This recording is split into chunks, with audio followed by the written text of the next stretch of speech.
सबसे पहले मैं आपका इंट्रो लेना चाहूंगा, आप अपने बारे में बताएं दर्शकों को। जी। मैं हुकुम उदय प्रताप सिंह, राजस्थान से। मैं काफी दिनों से देख रहा हूं कि बांग्लादेश के ऊपर बहुत बड़ी राजनीति हो रही है, जिसमें कई देश इन्वॉल्व हैं कि बांग्लादेश वहां के कट्टरपंथियों के साथ मिलके हिंदुओं का शोषण करे। कई मंदिर तोड़े गए, कई लोगों को मारा गया, कई ऐसे बयान भी आए बहुत ही एथेंटिक रिपोर्टर्स के द्वारा, जिसमें यह कहा गया कि अगर आपको आपकी डेड बॉडी चाहिए घर वाले की, तो आप अल्लाह अकबर बोलिए। तो इस तरह का वक्तव्य भी मैंने सुना। अब वो वक्त आ गया है कि सारे हिंदू एक हों।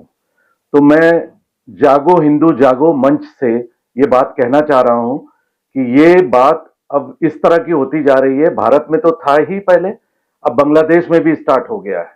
वहां भी हिंदुओं का शोषण हो रहा है। भारत में ये बांग्लादेशी आते हैं, छाती चौड़ी करके ये यहाँ पे काम करते हैं, हमारे यहाँ से पैसा कमाते हैं, हमारे हक को छीनते हैं। तो सबसे पहले तो भारत सरकार से मेरा निवेदन है कि इन लोग के खिलाफ एक कानून बनना चाहिए कि ये अनऑथराइज्ड यहाँ पे ना रह सकें। और जो ये गैंगबाजी चलती है, फर्जी आधार कार्ड बना के लोगों को यहाँ पे सेटल किया जाता है, उनको पैसे से फाइनेंस किया जाता है कट्टरपंथियों के द्वारा।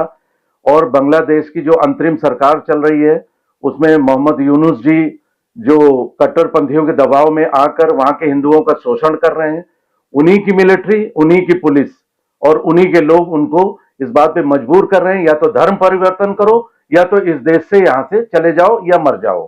तो ऐसी परिस्थिति में सारी दुनिया इस बात को मूक दर्शक होकर देख रही है। अगर यही कोई क्रिश्चियन व्यक्ति होता और क्रिश्चियन समुदाय को हर्ट होता, तो पूरी दुनिया के क्रिश्चियन एक हो जाते और सारी चीजें आज कुछ अलग दिशा में जाती। लेकिन माननीय प्रधानमंत्री जी, गृह मंत्री जी, विदेश मंत्री जी, सभी ने बहुत कूटनीति से इस मैटर को आगे बढ़ाने की कोशिश की है। और जब से शेख हसीना जी वहां से हटी हैं, तब से ये सारा वहां पे रवैया बंद हो गया है। और भारत बांग्लादेश के बीच में जो भी व्यापारिक गतिविधियां हैं, मैं माननीय प्रधानमंत्री जी से निवेदन करूंगा उन सभी चीजों को यहां से बंद किया जाए, बैन किया जाए और बांग्लादेशी लोगों को यहां पे आने पे पूरी तरह से रोक लगाया जाए। एक ऐसा कानून बने जो उनको यहां आने के पहले उनके मन में भय हो। अभी बंगाल के रास्ते से ममता बनर्जी पूरा गेट खोल देती हैं, वोट बैंक की राजनीति करती हैं। इसी तरह दिल्ली में केजरीवाल करते हैं, बंबई में करते हैं, सारे लोग इस तरह से कर रहे हैं।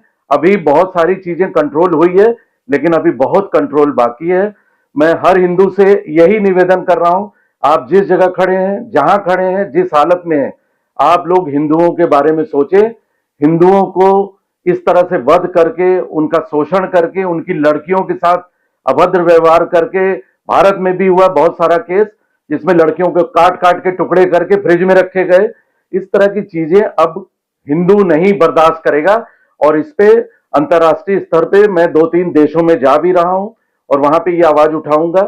और भारत में जो बांग्लादेश की एम्बेसी है, उनके साथ भी हम पत्राचार करेंगे और राष्ट्रपति जी, माननीय प्रधानमंत्री जी, सभी को ये एक आवेदन करेंगे कि इस पे एक सख्त कानून बनाया जाए और इन लोगों को यहां से हटाया जाए। यूनुस को तो शांति नोबेल पुरस्कार भी मिला है, तो उस पर आपका क्या कहना है? शांति नोबेल पुरस्कार उनको अशांति फैलाने के लिए लग रहा मिला है। उनका नोबेल पुरस्कार वापस लेना चाहिए। नोबेल पुरस्कार के योग्य वो शायद नहीं है। तो क्या अपील करना चाहेंगे सरकार से, वहां जो हिंदुओं के साथ हो रहा है जी, अत्याचार, उसको रोकने के लिए सरकार को क्या करना चाहिए? सरकार को सबसे पहले विदेश नीति, व्यापारिक नीति और उनका जो आगमन आराम से हो जाता है बंगाल के रास्ते से, उस पर बहुत बड़ा बैरियर लगाना पड़ेगा। जब तक ये बैरियर नहीं लगेगा, तब तक कुछ नहीं होगा। वहां हिंदू मारे जा रहे हैं और ये यहां आके मौज कर रहे हैं। तो ये हिसाब से आप सोचिए कि जो भी ये हो रहा है, इस्लामिक परिवर्तन क्यों चाहते हैं ये? हर आदमी को क्यों इस्लाम धर्म स्वीकार कराना चाहते हैं? हिंदू अगर है, हम तो नहीं कहते हैं कि हमारे धर्म में आ जाइए आप। हमारी लड़कियों को आप ले जाते हैं, उनको आप कहते हैं कि धर्म परिवर्तन करो, उन और कहते हैं इस पे शबाब है बहुत बड़ा, अगर एक हिंदू मुस्लिम बन जाएगी तो। तो इस तरह की बातें जो ये हो रही है, इसमें हमारे देश की विपक्षी पार्टी, जिनका मैं नाम नहीं लूंगा क्योंकि उनका नाम लेने से मेरा मुंह का स्वाद खराब हो जाएगा, उन लोगों का ये जो भी ये हो रहा है, इसमें आधा सहयोग इन लोगों का है। ये सिर्फ वोट बैंक की राजनीति कर रहे हैं और वो हिंदू कहलाने योग्य नहीं है, चाहे वो जो भी नेता जिस भी पार्टी का हो। सर मेरा एक सवाल है कि हिंदुओं पे हो रहे अत्याचार पे शायद आपका खून बहुत खोल गया है। सवाल ये है कि ये मणिपुर कांड में आप ऐसे शांति से बैठे थे, ये खून और पहले क्यों नहीं खोला? देखिए, मैंने उस विषय पे बहुत ही नॉर्मल बात की थी, ये बात मैं महसूस कर रहा हूं। मणिपुर में भी जो हुआ था वो अच्छा नहीं हुआ था, लेकिन उसमें अंदर की राजनीति क्या थी, क्यों हो रहा था, वो भी आपने शायद अगर जानकारी हो तो आपको भी पता होगा। और हमारे केंद्र सरकार ने भी काफी चीजें वहां पे संभाली, वरना वहां पे तो मणिपुर को पूरा जलने के लिए विपक्ष ने झोंक दिया था।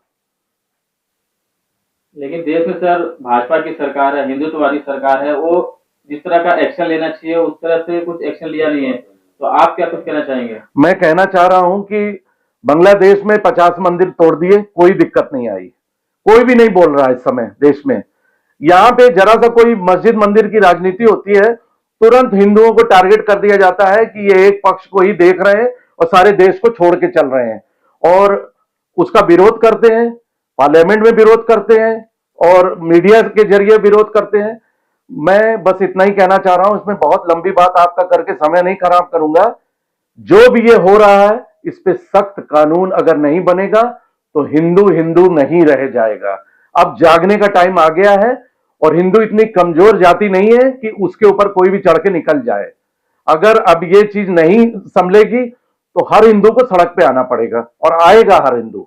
क्या होगा आपका अगला कदम, क्या होगा अगर नहीं आपकी बात सुनी जा रही तो अगला कदम क्या होगा? अगला कदम राष्ट्रपति जी को ज्ञापन देना है, एम्बेसी के वहां के जो काउंसलर है, चीफ है, एम्बेसडर है, उनको देना है। यूएन में ये पूरी आवाज उठानी है, हमारे जो भी सहयोगी हैं वहां पे बैठे हैं उनके माध्यम से हम उठाएंगे, और अंतर्राष्ट्रीय स्तर पे भी इस मैटर को उठाएंगे। मैंने पहले भी अंतर्राष्ट्रीय मैटर नेपाल से लेके मॉरिशस तक के उठाए हुए हैं, और मैं अपने देश के लिए क्यों नहीं करूंगा। मैं अपने देश के और अपने हिंदुओं के लिए, मैं किसी कास्ट के ऊपर नहीं जा रहा हूं। मैं बस इतना ही कहना चाह रहा हूं कि धर्म आपका है, आप संभालो, हमारा धर्म हमें रहने दो। आप हमें बाध्य मत करो कि हम इस्लामिक धर्म कट्टरपंथियों के कहने से अपना लें, नहीं तो हमें मार दिया जाएगा।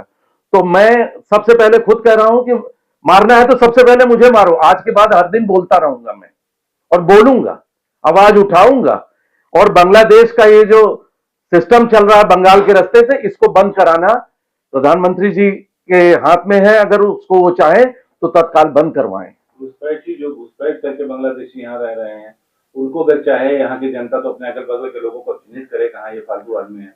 बंगाल के अंदर आज हिंदू लोग अपने घर बेच के जा रहे हैं। क्यों जा रहे हैं? माननीय ममता बनर्जी मुख्यमंत्री जी का वोट बैंक की जबरदस्त राजनीति है। फर्जीवाड़े की आधार कार्ड के जरिए बांग्लादेशी वोट बैंक बनता है उनका। उनकी राजनीति अलग है, उस पर कहेंगे तो बहुत लंबी चर्चा हो जाएगी। उसी रास्ते से सब आते हैं, और इधर कश्मीर में हमारे जो छोटे भाई हैं पाकिस्तान वाले, वो चले आते हैं। तो हमारी सरकार तो इन्हीं को संभालने में लगी हुई है। तो एक बार हमें लगता है कायदे से हो जाना चाहिए जो भी होना है। बांग्लादेश का रिटायर्ड आर्मी ने बोला कि बांग्लादेश मतलब पश्चिम बंगाल, आसाम और त्रिपुरा 7 दिन में हम लोग कब्जा कर लेंगे।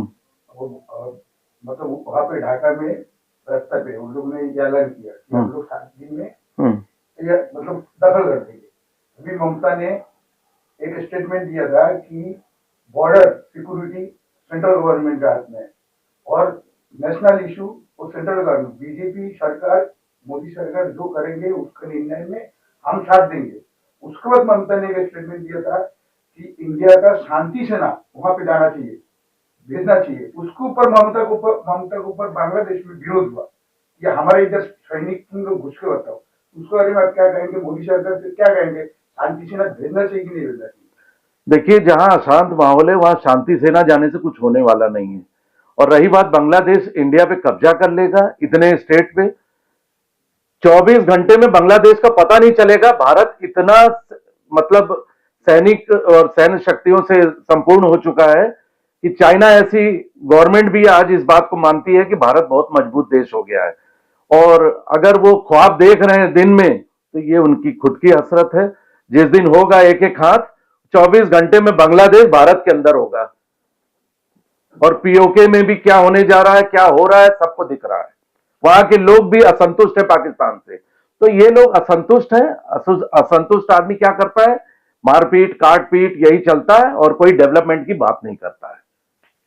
और कुछ आप करना चाहें, अपील करना चाहें सरकार से, तो अपनी बात रख सकते सरकार से मैंने अपील कर ली। अब सभी हिंदुओं भाइयों से और बहनों से, माताओं से एक ही चीज कहना है, सो चाहे जागो, बस इतना ही कहना है, जागो हिंदू जागो, यही मेरा नारा है बस। अब जागने का टाइम आ गया है, वरना घर से हमारी लड़कियां खींच के लोग ले जाएंगे, और जिस तरह का माहौल बना रहे हैं ये लोग, इसमें हमारी बांग्लादेश में हिंदू लड़कियां, वहां की महिलाएं, कोई भी सुरक्षित नहीं है। तो आपके अंदर जरा भी अगर खून और पानी दोनों चीज है, तो अब आप इस चीज का सोचिए कि अब हमको सड़कों पे कैसे उतरना है और कैसे हमको इसको रोकना है।